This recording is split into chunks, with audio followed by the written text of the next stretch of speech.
Subscribe करें हमारे YouTube channel को और बेल आइकन को प्रेस करें हमारे लेटेस्ट वीडियोस को देखने के लिए।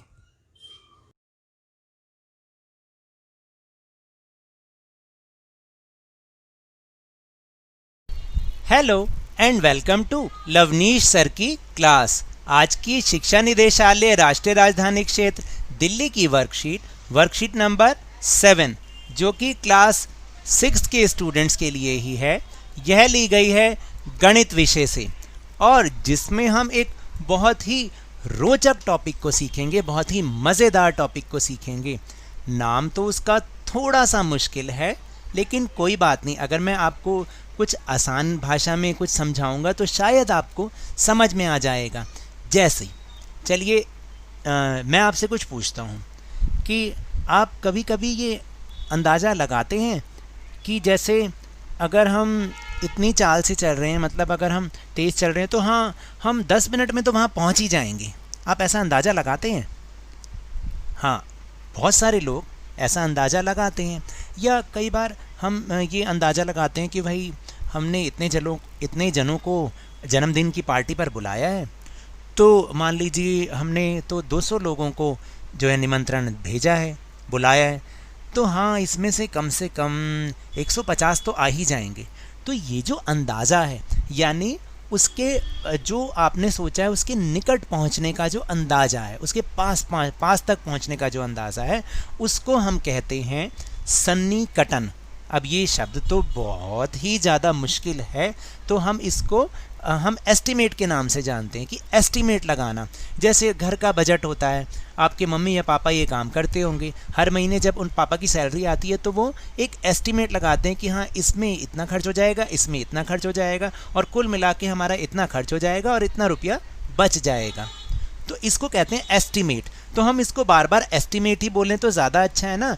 बार बार सन्निकटन बोलें तो वो शब्द भी थोड़ा मुश्किल सा लग रहा है और आपको शायद याद भी नहीं रह पाएगा, तो इसलिए हम इसको एस्टिमेट बोलते हैं। तो चलिए शुरुआत करते हैं मेरे साथ और समझने की कोशिश करते हैं कि आखिर ये कॉन्सेप्ट, ये टॉपिक है क्या।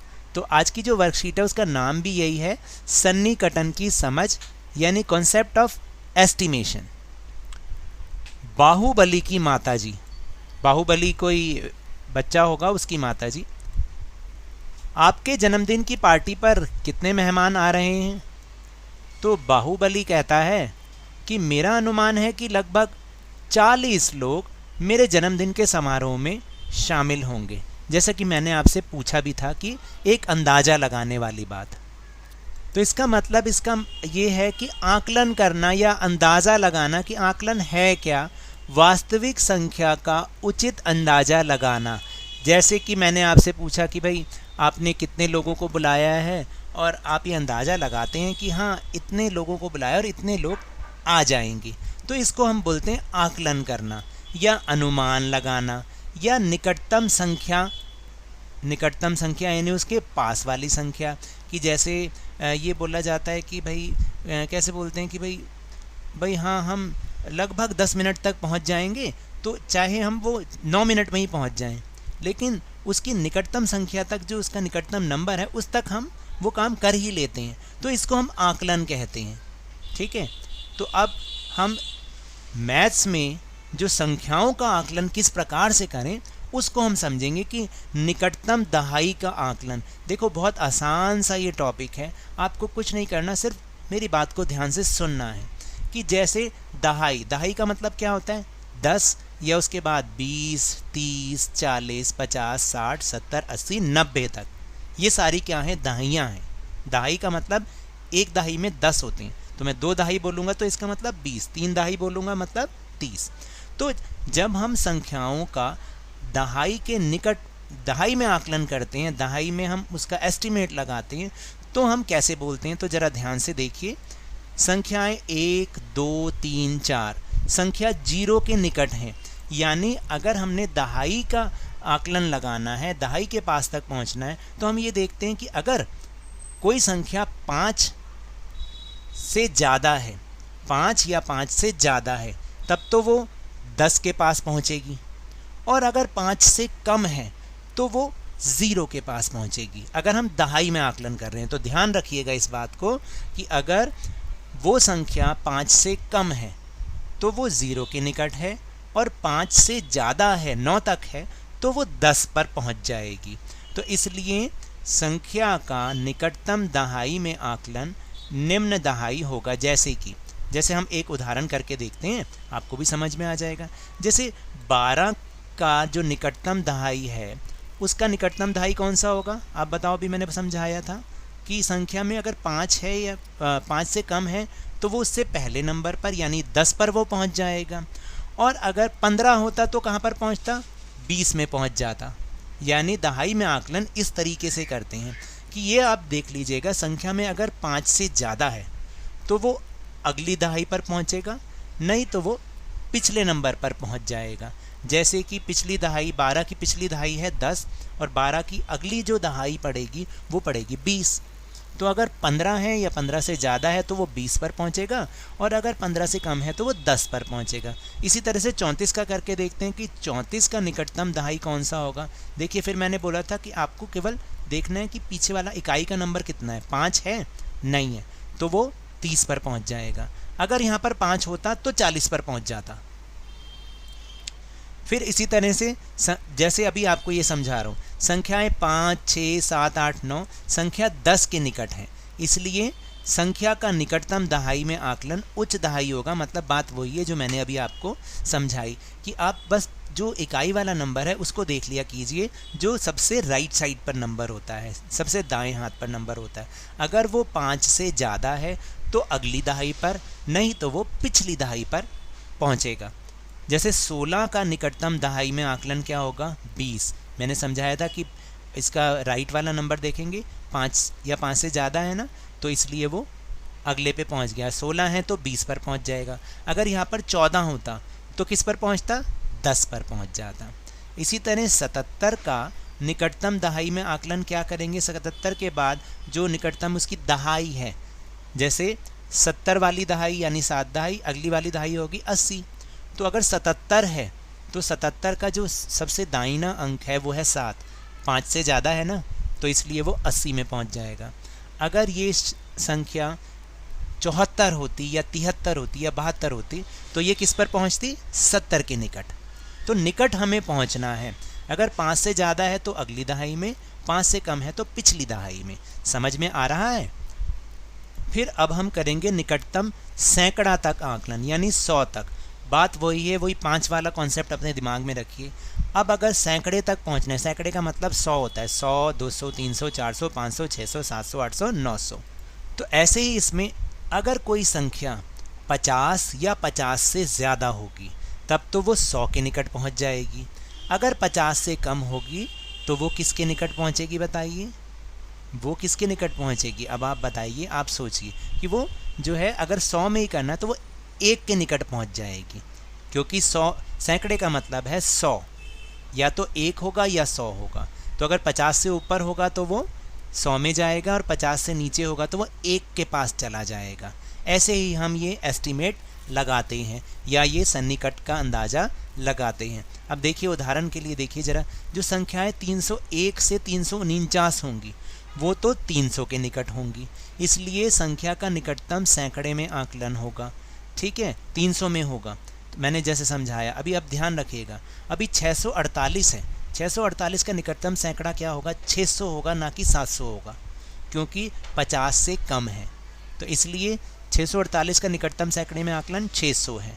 फिर 738 का निकटतम सैकड़े में आकलन क्या होगा? 738 का 50 से कम है ना, तो वो 700 में पहुंच जाएगा।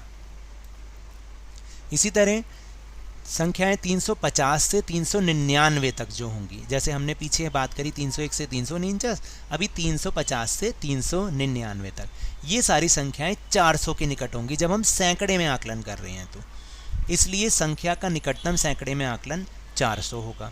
अब देखिए, उदाहरण के तौर पर 784 है, 50 से ज़्यादा है ना, तो इसका मतलब वो अगले सैकड़े यानी 800 में पहुंच जाएगा, यहाँ लिखा भी हुआ है। इसी तरह अगर 950 होगा तो उसका निकटतम सैकड़ा क्या होगा? 950 के बाद क्या आएगा? 900 के बाद क्या आएगा? 1000 ही आएगा सीधा। तो इसका आकलन 1000 में होगा, 1000 में होगा। और अगर यहाँ पर 949 होता तो कहाँ पर जाता? 900 में जाता। फिर इसी तरह बिल्कुल ठीक इसी तरह से निकटतम 1000 तक आंकलन करना है, यानी 1000 के निकट तक पहुंचाना है हमें किसी संख्या को। तो जैसे 4001 से 4499 संख्या 4000 के निकट है। तो अब हम देखिए हम कैसे चलते जा रहे हैं। पहले हमने बिल्कुल ठीक इसी तरह से 1000 वाला आकलन होगा। जैसे मैंने आपको दहाई में बताया 5 या 5 से ज़्यादा होगा तो 10 पर, 5 से कम होगा तो वापस 0 पर। इसी तरह जब सैकड़े में करेंगे 50 से ज़्यादा होगा तो 100 पर, 50 से कम होगा तो 1 पर। इसी तरह से जब हम 1000 में करते हैं तो अगर 500 या 500 से ज़्यादा होगा तो 1000, अगर 500 से कम होगा तो वो 100 पर पहुंच जाएगा। समझ रहे हैं मेरी बात। इसी तरह यहाँ लिखा भी है कि अगर 4001 से 4499 तक की कोई संख्या है तो हम उसको 4000 में काउंट करेंगे, इसलिए संख्या का निकटतम 1000 में आकलन 4000 होगा। अब देखिए इसको देखते हुए उदाहरण देखिए 5221। मैंने बोला था 500 से ज़्यादा होना चाहिए, अगर कम है तो पीछे, ज़्यादा है तो आगे। तो 5231 का निकटतम 1000 क्या होगा? 5000, लिखा भी हुआ है। फिर 7198 का निकटतम 1000 में आकलन 7000 ही होगा, क्योंकि अगर यहाँ 7500 होता तो वो 8000 पे पहुँच जाता, नहीं है तो वापस वो 7000 पर पहुँच जाएगा। इसी तरह संख्याएं 4500 से 4999 तक की जो संख्याएं हैं वो 5000 के निकट होती हैं, इसलिए संख्या का निकटतम 1000 में आकलन 5000 होगा। अब देखिए इसके उदाहरण। अब 5555 है, तो मैंने समझाया था अगर 500 से ज़्यादा होगा तो 5555 तो ज़्यादा ही होता है 500 से, मतलब 5500 से, तो इसका मतलब हो गया वो 6000 पे पहुंच जाएगा। इसी तरह अगर 8699 है तो किस पर पहुंचेगा? 9000 पर। और यदि ये संख्या यहाँ पर होती 8499 तो ये किस पर पहुंचती? वापस से 8000 पर। तो मुझे लगता है कि थोड़ा बहुत आपको समझ में आया है। तो चलिए अब हम अपनी एक्सरसाइज करते हैं। अपनी नोटबुक फटाफट निकालिए। अब जैसे पहला प्रश्न है कि निम्न संख्याओं का निकटतम दहाई तक आकलन कीजिए। दहाई का मतलब उसके जो नेक्स्ट दहाई है, जैसे 10, 20, 30, 40, याद रखिएगा दहाई का मतलब क्या होता है। अब अगर 37 है तो 37 में आपने ये वाला अंक देखना है। 5 से ज़्यादा है तो अगली दहाई पर, तो 5 से ज़्यादा ये 37 किसके निकट होगा? 40।